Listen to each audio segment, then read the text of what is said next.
Please subscribe and don't forget to press the bell icon to get notified whenever we upload a new video. The grouse that a lot of people have with Bajaj Corp for the longest time is the fact that it's just Almond Drop Hair Oil. The reason why these very same analysts look at my company is because of the focus. From being the 11th or 12th player in the hair oil industry just 10, 12 years ago, you become number one. Right? You guys even look at my company only because of this, because look at what we have done. We have a beautiful CAGR. We have a very healthy EBITDA, 32%, there is no one else. We have excellent war chest of money with us. Right. We have zero debt. Right? All of that has happened only because we focused. And like I was telling you, I think the biggest realization was that if you're small, don't try to do too many things. Okay. Look at few things, do it well. And even now the philosophy is carrying on. Don't keep launching 10 products at a time. I've said on my con calls that we launch one every quarter.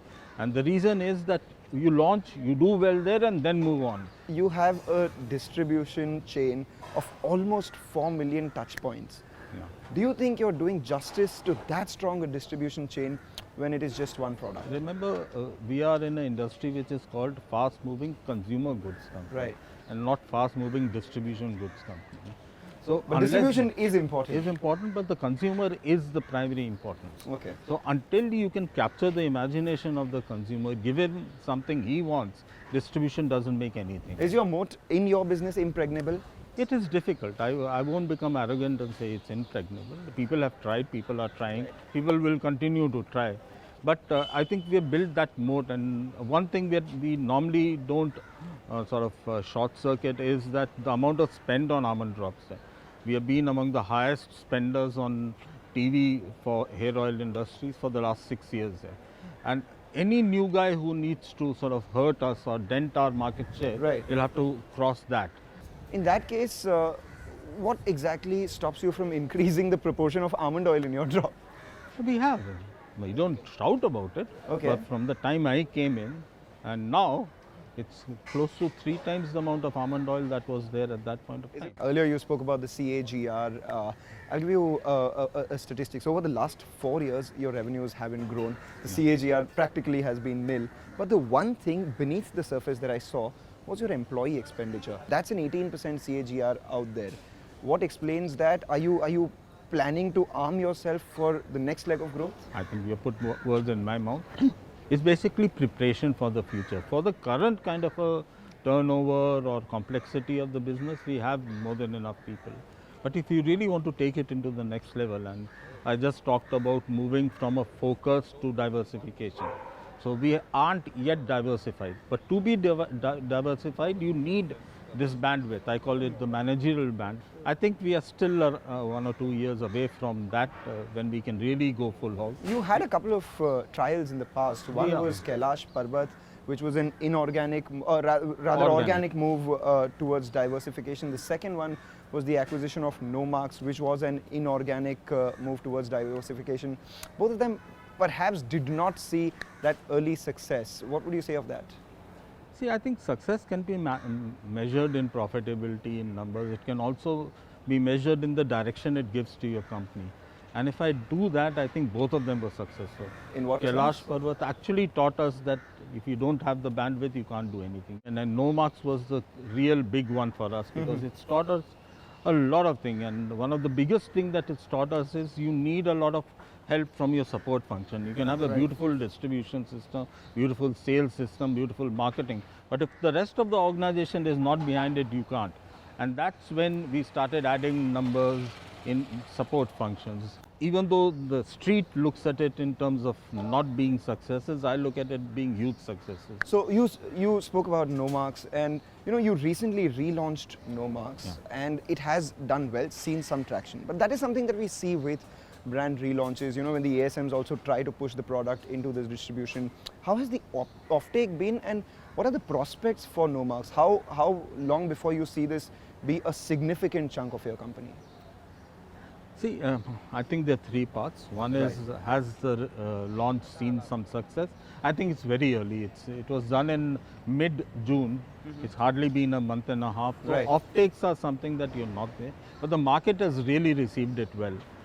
The second part is communication, the kind of packaging that you did.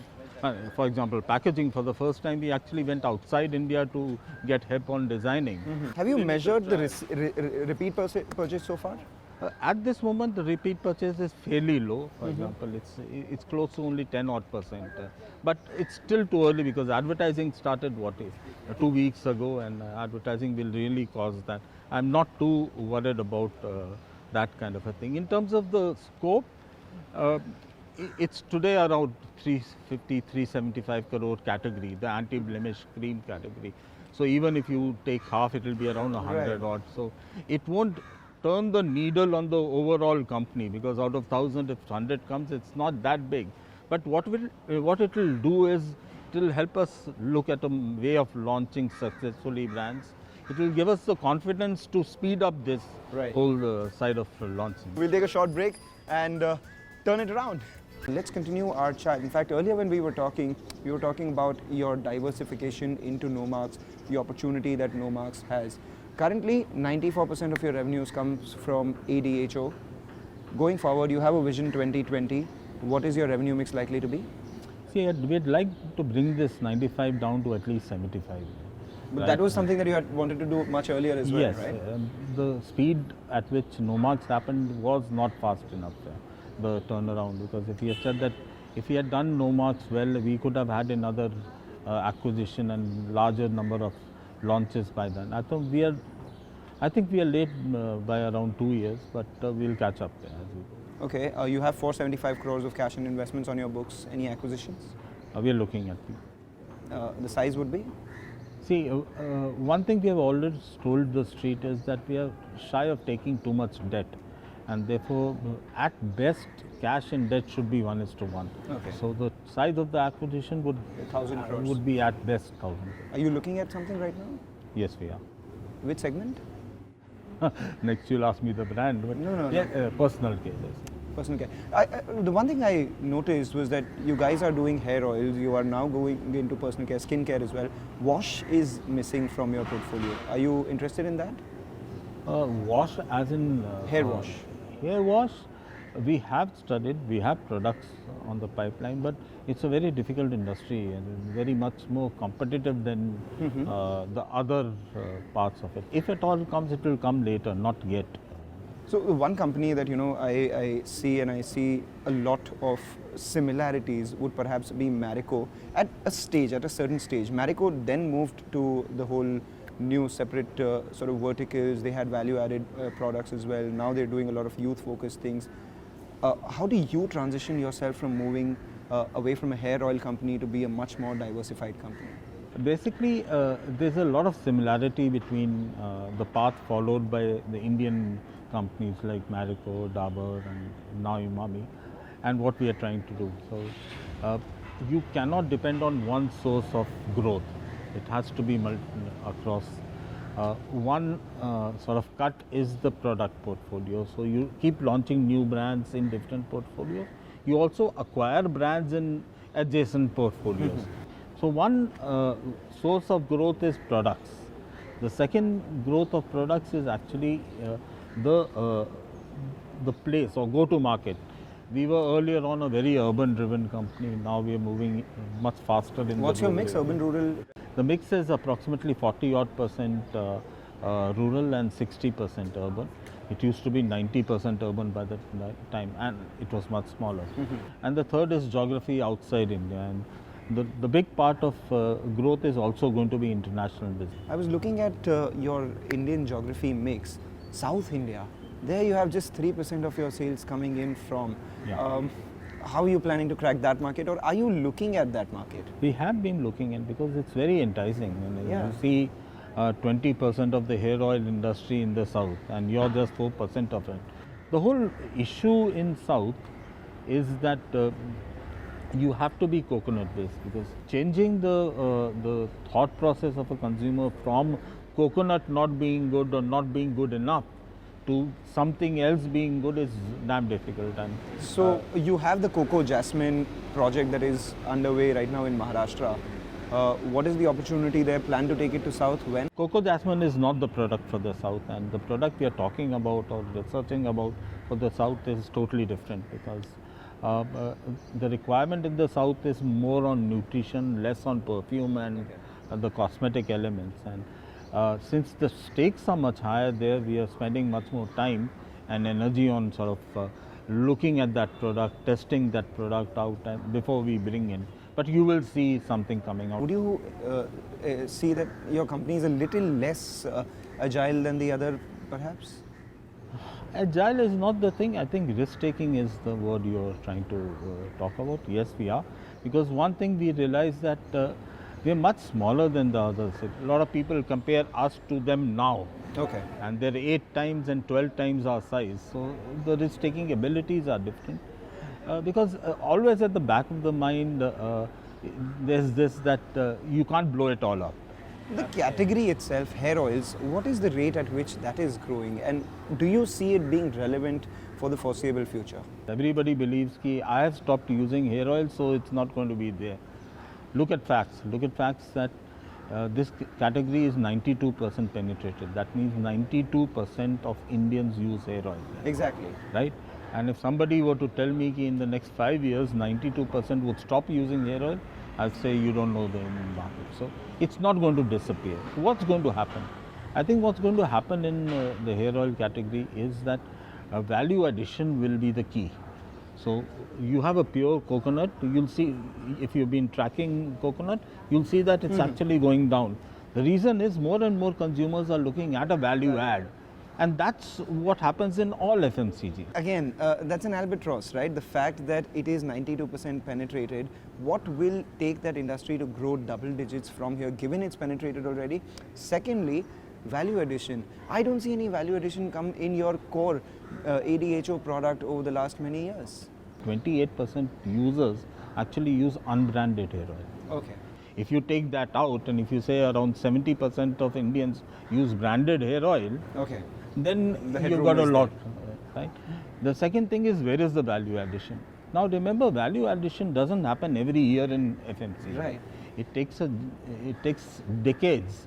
So if you look at what it was coconut, then heavy amla or the amla started coming in, then the light hair oils coming in. You will see in the next decade the next generation of And you are hair. sure of being at the forefront of that?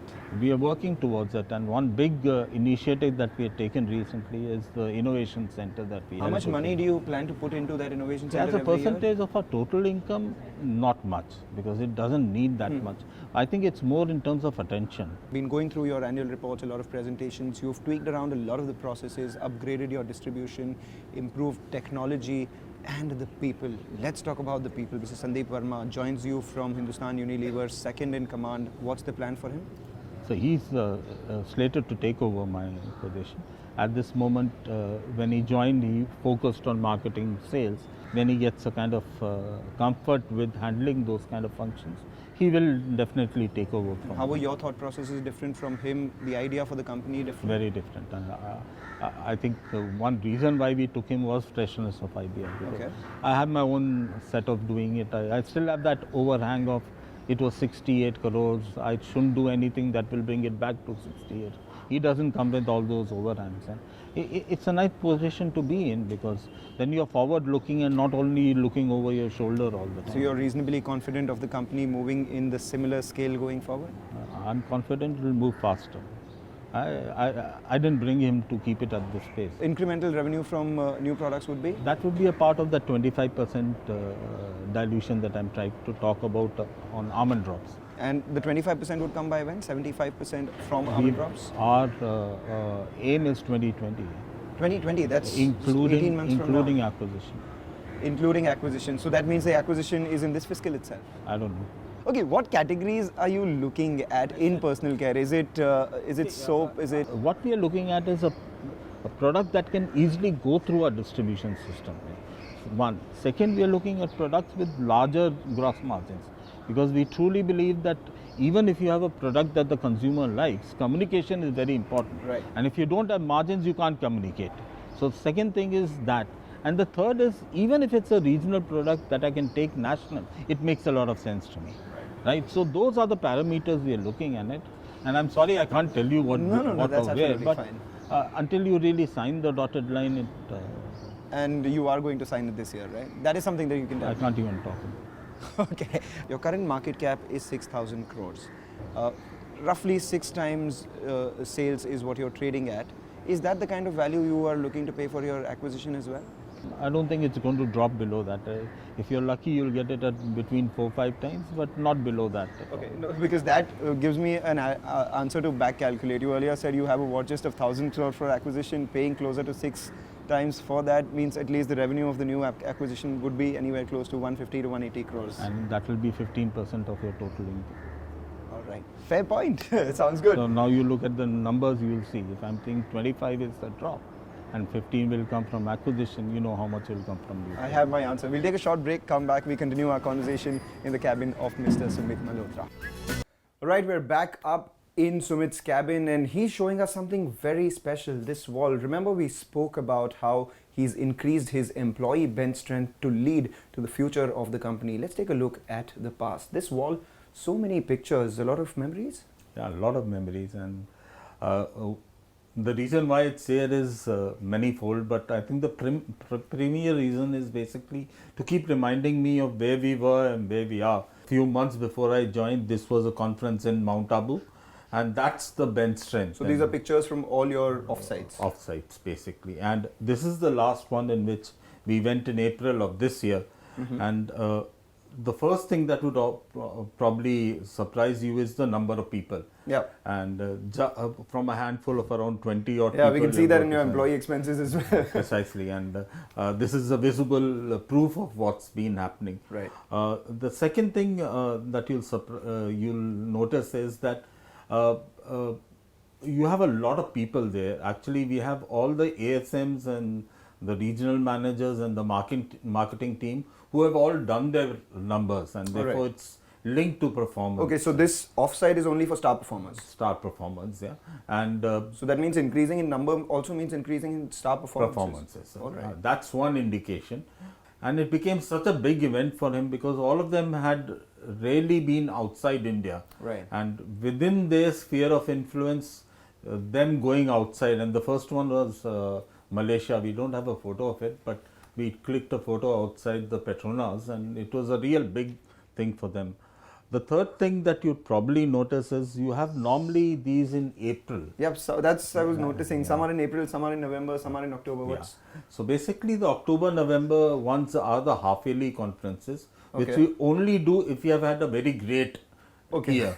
So if you notice, it's 7, 8, 12, all of these are very good years. So that also means that last 4 years I haven't seen any of these Octobers and Novembers. Yes, so which you pointed out, we were talking about. Will we see one in 2019, in October 2019? I'm very hopeful because the year has started off well. Like you've seen the first quarter, we have grown in mid double digits. So I'm very hopeful that we'll see one. So we'll see more Novembers by the next time we meet you. So I'll be very honest, these pictures I saw and all of that, but while I was sitting here, I peered through one picture out there. Can't really figure out why that is there and why is that not with this, because there are a couple of team members there as well.